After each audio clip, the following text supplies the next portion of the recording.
अयोध्या, जिसको लेकर यानी कि 2024 के लोकसभा चुनाव के बाद जिसको लेकर समाजवादी पार्टी और कांग्रेस लगातार भारतीय जनता पार्टी को घेरते रहे, अयोध्या से जीते अवधेश प्रसाद को सबसे अगली पंक्ति में अखिलेश यादव, राहुल गांधी ने अपने साथ बिठाया और ये एक दिखाने की कोशिश की, यानी कि उसको एक विक्ट्री मार्क बना लिया अवधेश प्रसाद को।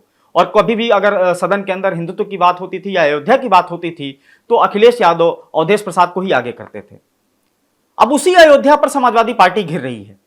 आखिर समाजवादी पार्टी क्यों घिर रही है वो हम आपको अभी इस खबर में बताएंगे।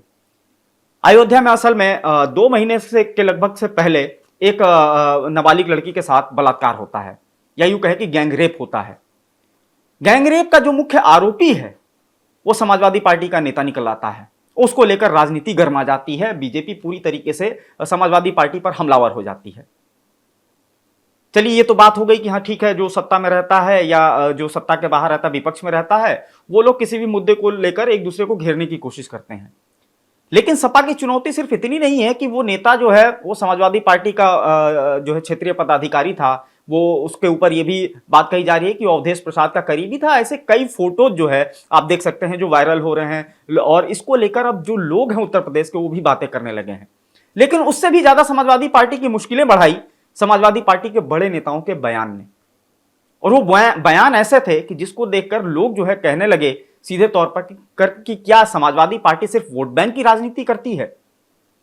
और ये बयान ऐसा नहीं है कि समाजवादी पार्टी के किसी दूसरे नेता की तरफ से आया है। यह बयान अखिलेश यादव यानी कि स्वयं जो समाजवादी पार्टी के मुखिया हैं, शिवपाल यादव, बड़े कद्दावर नेता हैं समाजवादी पार्टी के, खुद अवधेश प्रसाद जो सांसद हैं अयोध्या से, पवन पांडे, तमाम बड़े नेता हैं। और इसमें अब बहुजन समाज पार्टी ने भी एक बड़ा हमला कर दिया समाजवादी पार्टी पर, जिसकी वजह से समाजवादी पार्टी को अब समझ में नहीं आ रहा कि आखिर करें क्या। तो सबसे पहले आपको बताते हैं कि वो बयान कौन से हैं। तो देखिए, अखिलेश यादव जो है, जब घटना होती है, लाइमलाइट में आती है, कार्रवाई शुरू होती है, तो अखिलेश यादव का एक पोस्ट आता है। उसमें अखिलेश यादव सीधे तौर पर लिखते हैं, कुकृत्य के मामले में जिन पर भी आरोप लगा है उनका डीएनए टेस्ट कर इंसाफ का रास्ता निकाला जाए, ना कि केवल आरोप लगाकर सियासत की जाए। जो भी दोषी हो उसे कानून के हिसाब से पूरी सजा दी जाए, लेकिन अगर डीएनए टेस्ट के बाद आरोप झूठे साबित हों तो सरकार के संलिप्त अधिकारियों को भी न बख्शा जाए। यही न्याय की मांग है। सरकार इस मामले में पीड़िता की मदद करने की जगह समाजवादी पार्टी को बदनाम करने की साजिश में लगी है। पीड़िता को तत्काल 20 लाख रुपए की आर्थिक सहायता प्रदान करे सरकार। अब इस बयान से आपको क्या समझ में आता है कि एक तरफ पीड़िता है जिसने सीधे तौर पर नाम लिया है कि उसके साथ इस घटना को किसने किया, और समाजवादी पार्टी, चूंकि वो समाजवादी पार्टी का नेता है, तो अखिलेश यादव कह रहे हैं कि डीएनए टेस्ट कराया जाए। और इसी को लेकर मायावती ने जो है पलटवार किया। अब पलटवार मायावती ने किया तो इसकी चर्चा चारों तरफ होने लगी और समाजवादी पार्टी को समझ ही नहीं आया क्या करें। अब बसपा चीफ ने इसको लेकर क्या पलटवार किया है उसको देखिए। यूपी सरकार द्वारा अयोध्या गैंग रेप केस में आरोपी के विरुद्ध की जा रही सख्त कार्रवाई उचित है। यानी कि वो सरकार की तरफ से जो कार्रवाई हुई, बुलडोजर कार्रवाई हुई, बेकरी सील हुई, आरोपियों को पकड़ा गया, उसको वो सही मान रही हैं। लेकिन सपा द्वारा यह कहना कि आरोपी का डीएनए टेस्ट होना चाहिए, इसे क्या समझा जाए। मायावती भी सवाल उठा रहे हैं कि आखिर समाजवादी पार्टी की मंशा क्या है, जबकि सपा को बताना चाहिए कि उनकी सरकार में ऐसे आरोपियों के खिलाफ कितने डीएनए टेस्ट हुए हैं।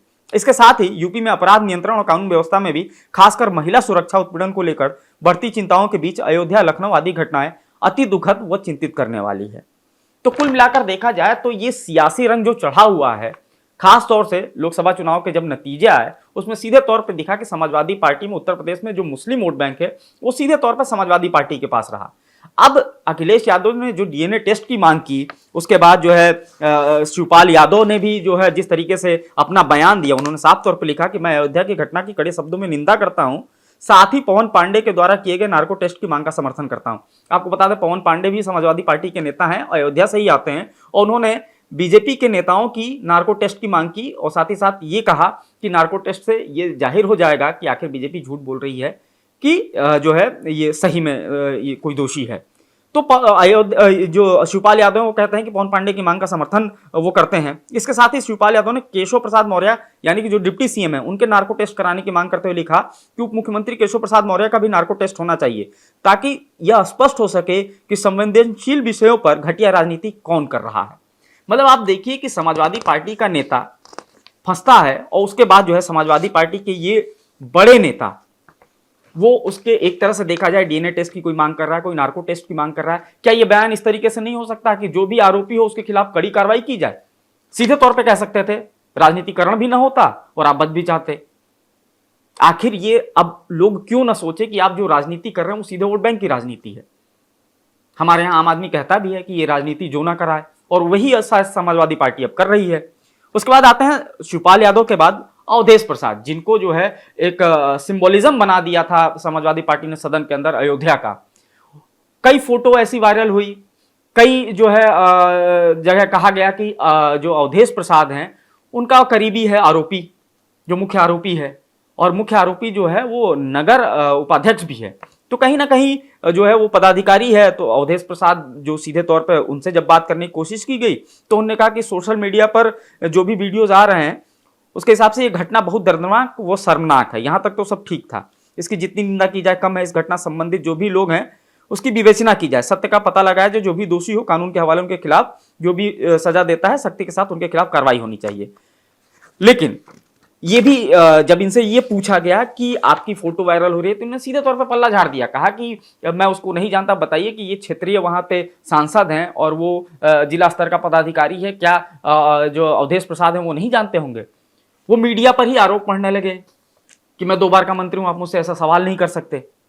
तो किस तरफ ये राजनीति जा रही है। हालांकि इसके बाद जो है भारतीय जनता पार्टी पूरी तरीके से हमलावर हो गई, और उसके बाद जो है इन तमाम घटनाक्रमों के बाद जब बहुजन समाज पार्टी का ट्वीट आया तो अखिलेश यादव का एक दूसरा भी ट्वीट आता है, और उसमें साफ तौर पर दिखता है कि अखिलेश यादव को समझ में आ गया कि जो पुराने ट्वीट थे या जो डीएनए टेस्ट की मांग थी उससे पार्टी की किरकिरी हो रही है। और अखिलेश यादव ने सीधे तौर पर कहा कि बलात्कार पीड़िता के लिए सरकार अच्छे से अच्छा चिकित्सीय प्रबंध कराए, उसकी जीवन की रक्षा की जिम्मेदारी सरकार की है।